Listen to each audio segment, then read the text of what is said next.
اعوذ باللہ من الشیطان الرجیم، بسم اللہ الرحمن الرحیم۔ شروع اللہ کے نام سے جو بڑا مہربان نہایت رحم والا ہے۔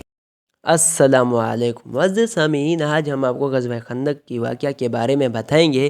غزوہ خندق کا واقعہ کچھ اس طرح ہے کہ حضور اکرم صلی اللہ علیہ وآلہ وسلم نے بنو نذیر کے یہودیوں کو مدینہ سے جلا وطن کر دیا تھا۔ وہ مختلف شہروں میں جا بسے تھے۔ ان کی ایک جماعت خیبر میں جا بسی تھی۔ بنو نذیر نے خیبر میں آباد ہو کر مسلمانوں کو تباہ و برباد کرنے کے مشورے کیے۔ اسلام کے استحکام کو خطرہ کا پیش خیمہ ظاہر کر کے آخرکار بنو نذیر کا اٹھایا ہوا فتنہ بڑھ کر قیامت بننے لگا۔ یہودیوں کے سردار سلام بن ابی الحقیق، حیہ بن اخطب، کنانہ بن ربیع وغیرہ مکہ معظمہ گئے اور قریش سے مل کر کہا کہ ہم اس لیے آئے ہیں کہ ہم تمہارے ساتھ محمد صلی اللہ علیہ وسلم کی عداوت اور اسلام کی قوت شکنی میں عہد و پیمان کریں۔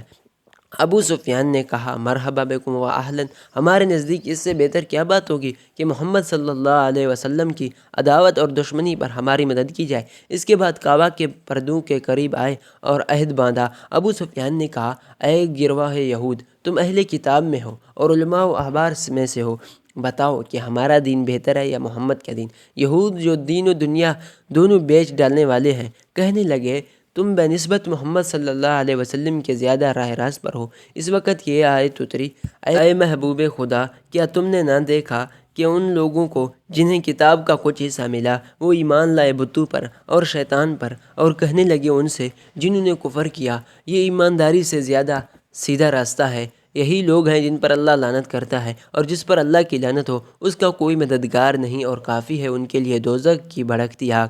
جب یہود کا قریش کے ساتھ عہد استوار ہو گیا اور قول و قرار ہو چکے اور وہ ان کی طرف مجتمع ہو گئے، تو مکہ سے یہود باہر نکلے اور قبیلہ غطفان کے پاس گئے اور ان کو لالچ دیا کہ خیبر کا نصف محاصل ان کو ہمیشہ دیا کریں گے۔ اس لیے یہ فوراً تیار ہو گئے۔ بنو اسد غطفان کے حلیف تھے۔ غطفان نے ان کو لکھ بھیجا کہ تم بھی فوجیں لے کر آؤ۔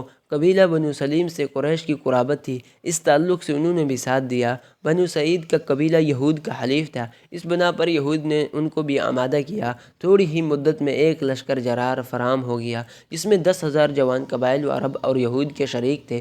سپہ سالاری ابو سفیان کو دی گئی اور اس فوج گیران نے سیلاب بن کر مدینہ کی طرف حرکت شروع کی۔ اللہ کے حبیب رحمۃ للعالمین خاتم النبیین صلی اللہ علیہ وسلم کی نگاہ دوربین نے اس طوفان عظیم کو دیکھا تو مسلمانوں کو جمع کر کے خطرے کی طرف اشارہ کیا۔ صحابہ کرام رضی اللہ عنہم سے مشورہ کیا۔ حضرت سلمان فارسی رضی اللہ عنہ نے عرض کیا، ہم اہل فارس کا یہ دستور ہے کہ ایسے موقع پر خندق کھود کر خود کو محفوظ کر لیتے ہیں اور دشمن کو آگے بڑھنے سے مجبور بنا دیتے ہیں۔ حضور پاک صلی اللہ علیہ وسلم نے اس مشورے کو پسند فرمایا۔ مدینہ میں 3 جانب مکانات اور نخلستان کا سلسلہ تھا جو شہر پناہ کا کام دیتا تھا۔ صرف شامی رخ کھلا ہوا تھا۔ حضور پاک صلی اللہ علیہ وسلم نے 3,000 صحابہ کے ساتھ شہر سے باہر نکل کر اس مقام میں خندق کی تیاریاں شروع کی جو حضور پاک صلی اللہ علیہ وآلہ وسلم نے حدود کا تعین خود فرمایا۔ 10-10 آدمیوں پر 10-10 گز زمین تقسیم کی۔ کائنات انسانی کی تاریخ میں یہ پہلا منظر دیکھنے میں آیا کہ آقا اور غلام، حاکم اور محکوم، افسر اور محتاط، خادم اور مخدوم جوش و عمل میں سرشار ایک ساتھ کام کر رہے تھے۔ اس منظر میں خود دو جہان کا سردار صلی اللہ علیہ وآلہ وسلم ہاتھ میں کدال لیے 3 دن کے فاقہ سے پیٹ پر پتھر باندھے مہاجرین انصار کے ساتھ خندق کھودنے میں برابر کا شریک نظر آتا ہے۔ یاد ہوگا کہ مسجد نبوی صلی اللہ علیہ وآلہ وسلم بن رہی تھی تو اس وقت بھی سردار دو جہاں صلی اللہ علیہ وآلہ وسلم مزدوروں کی صورت میں تھے۔ آج بھی وہی منظر سامنے ہے۔ مشقت دوسروں کے لیے آر ہو تو ہو، مگر مسلمانوں کو تو ہمیشہ اس پر فخر رہا ہے۔ خندق کھودتے وقت ایک جگہ ایک سخت پتھر حائل ہو گیا۔ سب صحابہ نے اس کو ہٹانے کے لیے زور لگایا مگر اس نے اپنی جگہ سے حرکت نہ کی۔ اس واقعے کو خدمت اقدس صلی اللہ علیہ وسلم میں پیش کیا گیا تو آپ صلی اللہ علیہ وآلہ وسلم نے بسم اللہ کہہ کر کدال کی ایک ضرب سے اس کو پارا پارا کر دیا۔ خندق کی کھدائی 20 دن میں 3,000 مبارک ہاتھوں سے انجام پائی۔